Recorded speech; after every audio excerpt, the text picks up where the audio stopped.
할렐루야. 우리 오늘은 사도행전 7장 말씀을 통해서 하나님의 은혜의 말씀을 나누기를 원합니다. 우리 사도행전 7장 말씀, 7장까지가 이제 예루살렘에서의 복음 전파에 대해서 얘기하고 있지 않습니까? 7장 1절 말씀해 보니까 대제사장이 이르되 이것이 사실이냐라고 우리 7장 말씀을 시작하고 있습니다. 6장 마지막에 여러분 기억하실지 모르겠는데 헬라파 유대인들이 스데반을 고소하게 됩니다. 여러분 고소한 이유가 두 가지예요. 뭔지 아십니까? 첫 번째는 자기의 아주 위대한 선지자 모세를 모욕했다는 것입니다. 여러분 그 성경에 보면요,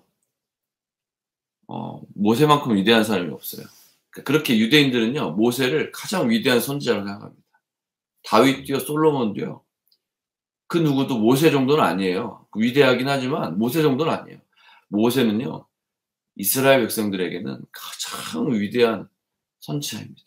정말 견딜 수 없는 그런 선지자. 왜냐하면 율법을 가져왔기 때문에 그래요. 그런 모세를 모욕했다는 거예요. 두 번째는 뭐예요? 하나님의 성전을 모욕했다는 것입니다. 이 유대인들에게 성전은요 그 어떤 것보다 소중한 것입니다. 근데 그 성전을 모욕했다는 것입니다. 그래서 대제사장이 이것이 사실이냐라고 물은 거예요. 그리고 스데반이 긴 변명이 아닌 설교를 하고 있는 거예요. 변명 같은 설교를 하고 있는 거예요. 설교를 요약하면 어떤 설교입니까? 중요한 것은 성전과 율법이 아니고 하나님과 하나님의 백성들 간의 교제라는 것입니다. 그리고 성막과 성전이 생기기 전, 율법이 주어지기 전부터 하나님과 하나님 백성들 간 교제가 있었다는 거예요. 성막과 성전과 율법이 핵심이 아니고 그것은 하나님과의 교제를 표현하는 방식일 뿐이다. 이제는 성막과 성전과 율법이 예수 그리스도 안에서 통합된다. 하나님께서는 예수 그리스도를 통하여 자기에게 나온 사람들과 모든 사람들과 교제하신다는 거예요. 이제는 새로운 시대가 왔다라고 스데반이 설교를 하고 있다는 거예요. 자, 한번 볼까요? 자, 우리 2절부터 16절까지는 아브라함과 요셉까지의 그 창세기 역사를 이야기하고 있고 17장부터 43절까지는 모세의 이야기, 그리고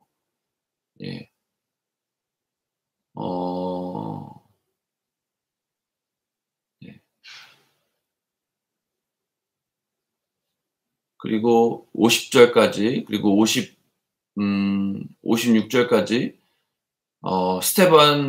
스데반에게 이제 달려드는 그런, 그리고 스데반이 하늘 보좌에 하나님을 보게 되는 거, 그것에 대해서 얘기를 하고 있습니다. 그리고 스데반의 순교에 대해서 이야기하고 있습니다. 한번 보겠습니다. 여러분, 오늘 말씀처럼 스데반처럼 정말 저와 여러분이 창세기부터 예수 그리스도에까지 복음을 풀 가스펠을 전할 수 있어야 되는 줄 믿습니다. 네. 여러분, 이 훈련이 너무 중요합니다. 우리는 이 훈련을 받아야 되고요. 그리고 정말 복음을 모르는 사람들에게 창세기부터 예수 그리스도에까지 복음을 증거할 수 있어야 합니다. 이 훈련이 될 때 무슬림에게, 불교인에게, 그 어떤 사람들에게도 여러분 복음을 자신 있게 전할 수 있는 거예요. 우리 함께 훈련합시다. 네, 2절부터 16절까지 말씀을 보니까 아브라함과 요셉에까지 창세기 역사를 이야기하고 있는데, 아브라함이 갈대아 우르에 있을 때부터 찾아오셔서 말씀하셨다는 거예요. 그래서 뭘 말씀하고 있는 거예요? 성전이 아니라 갈대아 우르에서부터 주님이 말씀하셨다는 거예요. 요셉은 형제들의 미움과 시기 때문에 애굽의 종으로 팔렸습니다. 그러나 결국 하나님의 섭리 때문에 이렇게 된 거예요. 그리고 야곱이 마지막으로 세겜 땅에 묻혔다는 말로 마무리하는데, 세겜이 지금의 사마리아예요. 그 당시 사람들은 세겜 땅에서 야곱이 묻혔다는 것을 말하기를 싫어했습니다. 왜 그런지 아십니까? 사마리아에 있었기 때문에. 무엇을 이야기합니까? 하나님은 성전에만 아니라, 성전에서만 말씀하시는 분이 아니라 갈대아 우르에 있을 때도 말씀하셨고 애굽의 요셉에게도 말씀하셨다는 거예요. 심지어는 형제들이 요셉을 팔아먹었지만 은혜로 구원하셨다는 걸 말씀하고 있습니다. 그리고 우리 조상들이 다른 땅 사마리아에 붙였다는 것을 일부러 얘기하고 있는 거예요. 네, 두 번째는 17절부터 43절까지 모세 이야기를 하고 있습니다. 자, 출애굽기 출애굽기부터 여호수아서까지 이야기하고 있는 거예요. 모세를 통해서 하나님께서 얼마나 큰 은혜를 베푸셨는가를 이야기하고 있습니다.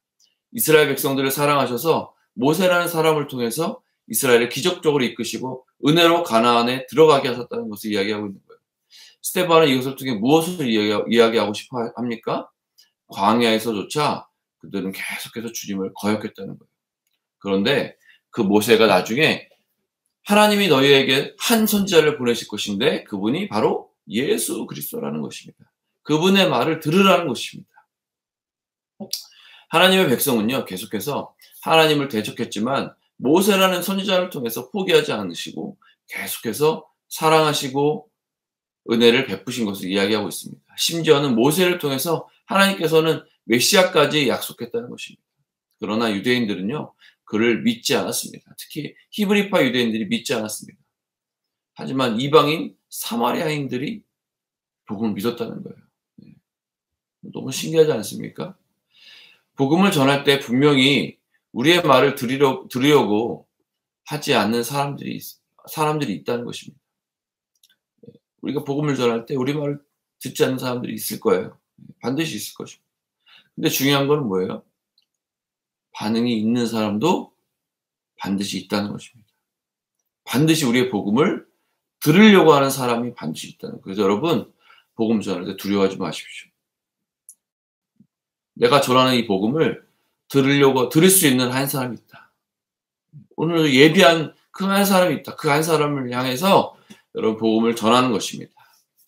여러분 복음을 전하는 저와 여러분이 되시길 축복합니다. 스데반은요, 모세를 통해서 하나님의 백성이 하나님을 경배하는 곳에는 어느 곳에든지 하나님이 함께 하셨다는 것을 이야기하고 있습니다. 그런데도 백성들은 그 하나님 믿지 않았죠. 스데반은 지금 무엇을 이야기하고 있습니까? 성전의 중요성에 대해서 얘기하고 있어요? 아니에요. 그것이 아닙니다. 49절, 50절 말씀을 보니까 모든 곳이 하나님의 성전이라는 거예요. 주님이 계신 곳, 저와 여러분이 두세 사람이 함께 모인 그 모든 것이 하나님의 성전이라는 거예요. 이것도, 이 세상의 모든 것도, 제가 지금 여기 말씀을 전하는 이것도, 또 여러분이 예배를 드리는 지금 여러분의 방도, 모든 것이, 또 차를 운전하고 출근하시는 여러분의 그 모든 처소에 그 모든 것이 하나님의 성전이라는 것입니다. 여러분, 대제사장이 깜짝 놀랐을 것입니다. 그런데 왜 이런 말을 한 스데반을 보게 됩니까? 어떻게 다른 사도도 하지 못했던 이 말을 스데반이 할 수 있습니까? 스데반이 뭐라고 그래요? 너희들이 항상 성령을 거스려 행동했다. 너희 조상들은 무지한 자들이었다. 심지어 메시아를 죽이기까지 했다. 모세를 통해 주신 율법도 지키지 않았다. 여러분, 스데반이 말한 이 설교는 엄청나게 충격적인 거예요. 꼭 이슬람에게, 그 무슬림들에게 쿠란이 잘못됐다, 너희들은 잘못 믿고 있다라고 얘기하는 것처럼 정말 엄청난 충격적인 이야기였던 거예요. 그리고 스데반의 영적인 통찰력, 영적인 눈이 얼마나 엄청난 것이었는가를 우리에게 보여주고 있는 거예요. 여러분, 설교할 때 항상 축복을 말하는 설교자가 있고요. 항상 위로하고 항상 사랑을 말하는 그런 설교자가 있어요. 그런데요, 스데반은 다른 설교를 하고 있습니다. 죄와 잘못된 것을 강하게 질책하고 심령을 찌르는 설교를 하고 있다는 거예요. 우리에게 이런 설교가 필요합니다. 싸구려 복음을 전하면 안 된다는 거예요. 자기는 변하지 않으면서 복만 달라고 하면 안 된다는 거예요. 영적인 눈은 감겨 있으면서 성경이 무엇을 말하는지 모르고 있습니다. 스데반은요, 헬라파 유대인임에도 불구하고 이스라엘에서 살지 않았던 사람에도 하나님에 대한 정확한 눈을 가지고 있었다는 거예요. 정확한 관을 가지고 있었다는 거예요. 우리도 이런 하나님의 눈물, 하나님의 마음을 가져야 되는 줄 믿습니다. 그리고 정말 풀가스펠, 예수 그리스도께서 어떻게 이 땅 가운데 찾아오게 되셨고 우리 가운데 오셨는지, 우리는 어디로부터 와서 어디로 가는 인생인지 분명히 아는 저와 여러분이 되시길 축복합니다. 여러분, 이때 어떤 일이 일어났습니까? 54절 말씀을 보니까, 여러분 54절 말씀 한번 찾아보세요. 어떤 일이 일어났어요? 그들이 이 말을 듣고 마음에 찔려 그를 향하여 이를 갈거늘. 마음에 찔려 이를 갑니다, 여러분. 베드로가 그 사람들에게 설교할 때 3,000명 회개할 때, 5,000명 회개할 때, 그 사람들 어떤 반응이에요? 마음에 찔려 회개했어요. 그런데 오늘은 어때요? 마음에 찔려 이를 갑니다. 여러분, 마음에 찔렸지만 화가 났다는 거예요. 회개한 것이 아니라 화가 났다는 거예요. 자기들을 책망한다는 말 때문에 화가 나는 거예요. 오늘날 이런 사람들이 있어요. 제가 우리 청년들에게 회개해야 된다. 돌아서야 된다. 네가 이렇게 얘기하는 거 잘못된 것이다. 얘기할 때 이를 가는 사람이 있어요.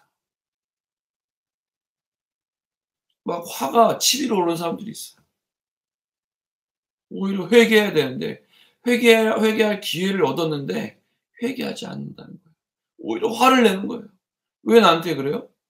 왜 나한테 그런 말을 해요?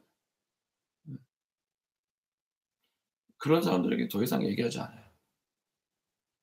아직 받을 준비가 되어 있지 않은 사람들. 여러분,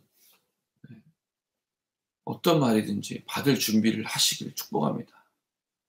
어떤 말이든지 받을 수 있는 겸손함이 있기를 축복합니다. 어떤 말이든지 받을 수 있는 순전한 하나님의 사람 되시기를 축복합니다. 마음이 찔렸다는 것은 성령께서 기회를 주시는 거예요. 기회를 주실 때 여러분 그 자리에서 회개하십시오.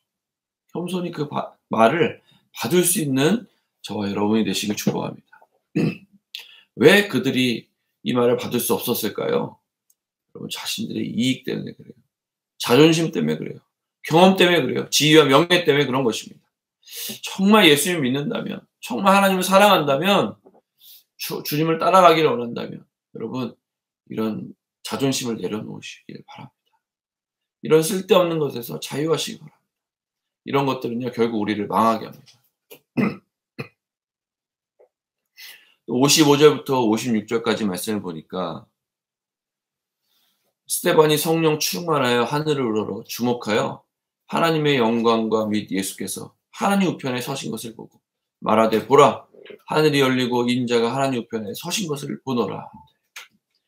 사람들이 스데반에게 이를 갈고 죽이려고 할 때 너무나 두려운 그때 스데반은 혼자잖아요.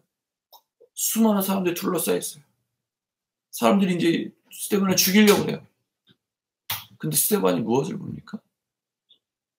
네? 보좌 우편에 계신 하나님을 보여요. 근데 재밌는 사실은 뭐예요? 하나님이 나를 주목하고 있다는 거예요. 내 영안이 열려서 하나님을 보고 있는데 하나님은 이미 나를 보고 계신다는 거예요. 여러분 이 말을 여러분 기억하시기 바랍니다.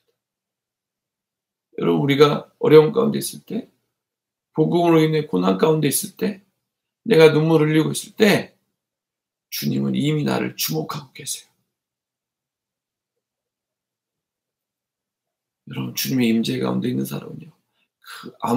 그 무엇도 두려워하지 않습니다. 늘 주님의 보좌를 보고 있기 때문에 그렇습니다. 주님이 나를 바라보고 계심을 알고 있기 때문에 그래요. 여러분 무엇 때문에 두려우십니까? 무엇을 두려워하십니까? 예, 두려워하지 마십시오. 하나님이 이 시간 우리를 주목하고 계십니다. 그리고 그들은 결국 스데반을 보고 오히려 돌로 쳐 죽이게 됩니다. 여러분 혹시 하나님의 임재 가운데 있는 사람을 오히려 질투하고 싫어하지는 않습니까? 오히려 내 주위에 있는 동료 리더십들을 세워주고 네? 우리 세론 중에서 어떤 사람을 세워야 되는가? 우리 내 동료 중에서 어떤 사람을 더 정말 리더십으로 세워야 되는가? 저 사람을 목자로 세워야 되겠는가? 이런 세우는 데 관심이 있는 것이 아니라 깎아내리고 험담하는 데 여러분 관심이 있지 않습니까?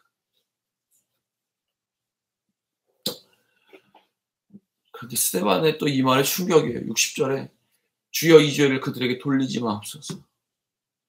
예수님이 돌아가실 때 했던 말하고 똑같아요. 저들이 하는 일을 알지 못합니다. 저희들의 죄를 용서하여 주옵소서. 진짜 마지막 순간 하나님을 너무너무 사모하고 사랑하는 사람의 마지막은 어떻습니까? 그 순간에도 사람을 향해 손가락질하지 않아요. 원망하지 않아요. 불평하지 않아요. 그 순간에도 하나님을 바라본다는 거예요. 이 하나님의 사랑이 저와 여러분에게 풀어지기를 축복합니다. 재미있는 사건은 이 마지막 스데반을 사울 앞에 두었다는 거예요. 결국 사울은 어떤 사람이 됩니까? 바울이 되잖아요. 네? 이방의 복음을 전하는 초석이 되지 않습니까? 선교사가 되지 않습니까? 네. 바울이 없으면 지금 우리의 기독교도 없는 거예요, 여러분. 네. 그런데 여러분, 이 스데반, 하늘의 미랄이 썩어져 죽으면 많은 열매를 맺는다. 그 말을 바로 오늘 같은 이 말씀을 두고 하는 말이에요. 스데반의 설교를 통해서, 순교를 통해서 우리에게 주는 교훈은 무엇입니까? 스데반은 선교의 문을 여는 모델이었습니다. 해외 선교의 기초가 되었습니다. 스데반은 한 문화에서 다른 문화로 복음을 전파할 때마다 핍박이 있었다는 것을 보여주는 한 예예요. 여러분, 반드시 다른 문화권의 복음을 전할 때 핍박이 있습니다. 고난이 있습니다. 복음을 전할 때 반드시 고난이 있어요. 여러분 기억하시기 바랍니다. 그러나 고난이 있을 때 복음이 전파된다는 것을 여러분 기억하시기 바랍니다. 여러분, 사울과 같은 사람도 변화되었어요. 이 세상에 그 어떤 사람도 하나님을 만나면 변화될 수 있습니다. 복음은 위대한 것입니다. 여러분, 스데반같이 하나님의 시간에 쓰임받기를 축복합니다. 결론입니다. 스데반은 단순히 순교한 사람이 아니었어요. 성경을 분명히 인식하고 하나님을 사모하고 사랑하고 그의 인생을 이 복음을 위해서 드린 사람이었습니다. 성령이 임해서 그의 인생관이 변화되었을 때 자기의 인생을 다 던져도 아깝지 않은 사람이 되었다는 거예요. 오늘날 이렇게 이 인생관이 완전히 변화된 사람이 있습니까? 수많은 사람 가운데서 복음을 위해서 생명을 던지는 사람이 있습니까? 혹시 여전히 자기 아파트, 좋은 아파트, 결혼, 차, 직장 이런 것을 위해서 여전히 살아가고 있지는 않습니까? 여러분, 내가 지금 복음을 전하고 있지 않는다면 지금 여러분이 살고 있는 그런 인생의 그런 과정들이요, 여러분 정말 핑계예요, 핑계. 직장을 통해서 영광 돌린다, 승진을 통해서 영광 돌린다는 것들이 여러분 다 핑계예요. 지금 복음을 전하지 않는다. 지금 하나님께 영광을 돌리지 않는다면 언제 그럴 거예요, 여러분? 은퇴할 때 그럴 거예요? 네? 죽기 전에 그럴 거예요? 죽기 전에 하나님께 영광 돌릴 거예요? 여러분, 지금 그런 삶을 살아야 돼요. 스데반처럼 네? 죽기를 각오하고 두려워하지 아니하고 지금 이곳에서 내가 복음을 전해야 한다면 여러분, 직장에서 내가 무시당하고 정말 직장에 쫓겨나는 것도 각오하고 복음을 전할 수 있는 저와 여러분이 되시길 축복합니다. 여러분, 스데반처럼 영적 안목이 있기를 축복합니다. 성경을 조금 안다고 해서 여러분 까불지 맙시다. 정말 교만하지 맙시다. 여러분, 하나님의 관이 있어야 합니다. 하나님의 눈물이 있어야 하고요. 하나님의 갈망이 우리 가운데 넘쳐야 되는 줄 믿습니다. 스데반은 신적인 성품을 가진 사람이었어요. 하나님의 성품을 가진 사람이었어요.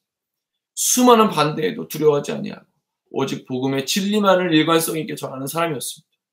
심지어는 돌로 치는 군중에게까지 여러분 그들을 용서할 수 있는 사람이었다는 거예요. 여러분, 오늘날 이런 사람이 필요합니다. 저와 여러분 이런 사람이 되기를 축복합니다. 정말 생명을 겁시다. 주님을 사랑한다면, 내가 정말 주님을 사모한다면 인생을 주 앞에 드리기를 축복합니다. 여러분, 오늘 말씀을 통해서 어떤 은혜가 있었습니까? 여러분, 다시 한번 우리 삶을 주 앞에 드립시다. 복음을 위해서 다시 한번 주 앞에 삶을 드리는 저와 여러분이 되시길 축복합니다. 여러분, 사랑하고 축복합니다.